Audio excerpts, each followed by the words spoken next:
السلام علیکم اسٹوڈنٹس. آج کا جو ہمارا ٹاپک ہے وہ ہے nucleus. What is nucleus? So first of all ہم اس کی ڈسکوری کی بات کرتے ہیں کہ نیوکلیس ڈسکور کس نے کیا تھا. سو ڈسکور ہوا تھا ایئر 1938 میں، اور رابرٹ براؤن نے ڈسکور کیا تھا. اور سیل میں جو بھی آرگینیلیز ہے ان میں سب سے پہلے جو ہے وہ نیوکلیس ڈسکور ہوا تھا، کیونکہ اس کی ارلی ڈسکوری کی وجہ یہ ہے کہ یہ پرومیننٹ ہے ان دا سیل. اس کا پتہ آپ کو یہاں پر ڈائی میٹر سے لگ جائے گا کہ ڈائی میٹر اس کا ہے 10 مائکرو میٹر ان ڈائی میٹر ہے یہ. سو اس لیے یہ پرومیننٹ ہے ان دا سیل، اور اس کی ڈسکوری بھی ارلی ہوئی تھی.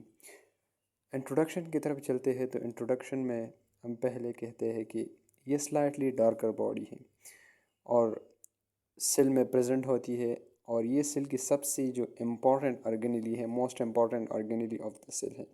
اس کی وجہ یہ ہے کہ آل میٹابولک ایکٹیویٹیز، سیل کی جو آل میٹابولک ایکٹیویٹیز ہے وہ یہ کنٹرول کرتی ہے نیوکلیس. نیوکلیس میں جینیٹک انفارمیشن پریزنٹ ہوتا ہے کس فارم میں؟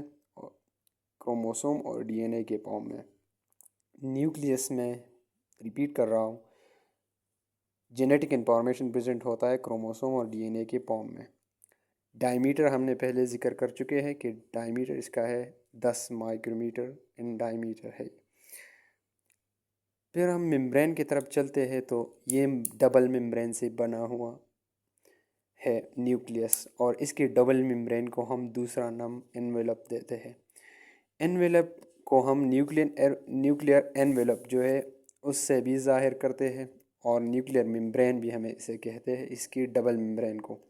اس ڈبل ممبرین میں نیوکلیئر پورس پائی جاتی ہے، اور ان نیوکلیئر پورس کا فائدہ یہ ہے کہ ایکسچینج آف مٹیریل نیوکلیس اور سائٹوپلازم کے درمیان ہوتی ہے ان نیوکلیئر پورس کے ذریعے.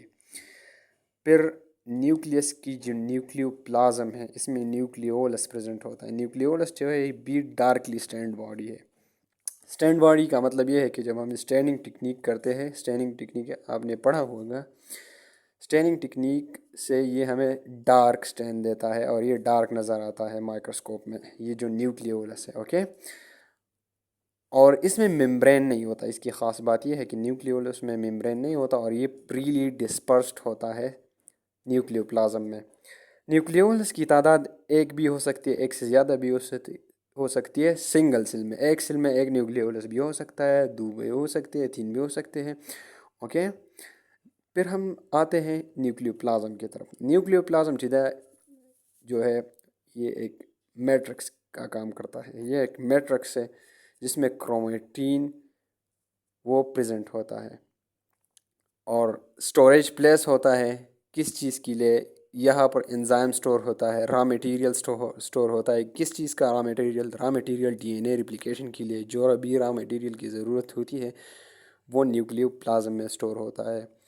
اور آر این اے کی جو سنتھیسس ہے، پریپریشن ہے، نیوکلیو پلازم میں ہوتی ہے، اور یہاں پر ڈی این اے ریپلیکیشن اور آر این اے کی سنتھیسس کی جو بھی را میٹیریل ہے وہ اس میٹرکس میں موجود ہوتی ہے، اور اس میٹرکس کو ہم نیوکلیو پلازم کہتے ہیں.